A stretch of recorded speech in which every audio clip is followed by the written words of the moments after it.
Sekitar tahun 2000, bank itu mengalami over liquid. Semua transaksi di bank itu adalah transaksi yang didasarkan pada prinsip bunga. Dan ciri bunga itu apa? Dia pasti di depan. Pokoknya kalau simpen sini, kewajiban bank apa? Harus memberi bunga sebesar 5% misalnya. Sehingga banyak uang masuk ke sini. Maka kalau bank itu ingin untung, dia harus menyalurkan duitnya kepada bisnis yang memang benar-benar bisa dipastikan ada imbal yang pasti. Nah di Amerika ketika terjadi uang itu masuk ke bank, kemudian disalurkan kemana? Bank tidak mau ambil resiko terlalu tinggi, disalurkan pada bisnis yang jelas-jelas menghasilkan.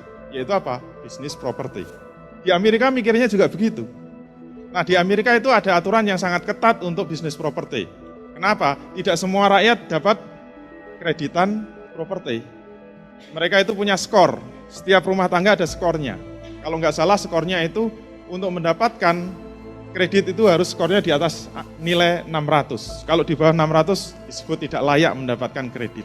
Maka yang skornya di atas 600 itu disebut kelompok prime yang berhak untuk mendapatkan kredit rumah. Jadi kelompok ini akan menjadi sasaran dari bank untuk menawarkan kredit. Sampai semua kelompok prima ini habis. Apakah bisnis properti bisa berhenti? Tidak bisa. Kenapa? Bank itu kemasukan duit terus. Ini duit nggak bisa berhenti, harus disalurkan. Berarti pengembang harus bangun terus. Tapi yang kredit itu sudah habis, yang kelompok prima sudah habis. Terus gimana? Mereka mulai menyasar kelompok yang subprime, yang skornya di bawah 600. Mereka yang tidak layak dapat kredit, ditawari kredit rumah. Mau nggak? Ya mau banget. Terus bisa bayar nggak? Ya mestinya nggak bisa, tapi bisa diakali. Dengan apa?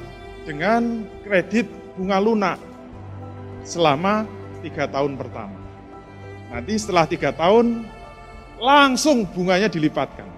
Kalau di Indonesia dulu pernah tapi tidak di perumahan, kredit mobil. Itu di Amerika berlaku kayak gitu tetapi hanya untuk perumahan. Sehingga semua yang subprime mortgage itu mau, tapi kalau di Amerika tidak 3 tahun, tapi 2 tahun. Sehingga rame-rame subprime mortgage itu dikasih fasilitas kredit dan mereka bisa mencicil dengan normal dan 2 tahun selesai. Tapi begitu masuk tahun ketiga, semuanya macet kan, nggak ada yang bisa jual. Tapi kenapa tetap dilakukan? Tadi solusinya apa? Dijual saja kan, nggak ada masalah kan. Sehingga di Amerika terjadi kemacetan kredit secara nasional. Akibatnya apa? Bank tidak bisa memberikan kewajibannya kepada penyimpan kan. Terus ngasih bunganya dari mana? Kreditnya macet semua. Ini kalau diteruskan itu terjadi kehancuran ekonomi di seluruh Amerika. Akhirnya kalau sudah kayak gini siapa yang turun tangan? Pasti negara suruh turun tangan kan. Departemen Keuangannya suruh turun tangan untuk apa? Menyelamatkan bank-bank yang terancam bangkrut. Akhirnya semua kredit-kredit perumahan itu diambil alih oleh Departemen Keuangan melalui BUMN yang ditunjuk. Untuk apa? Membeli semua kredit-kredit yang macet.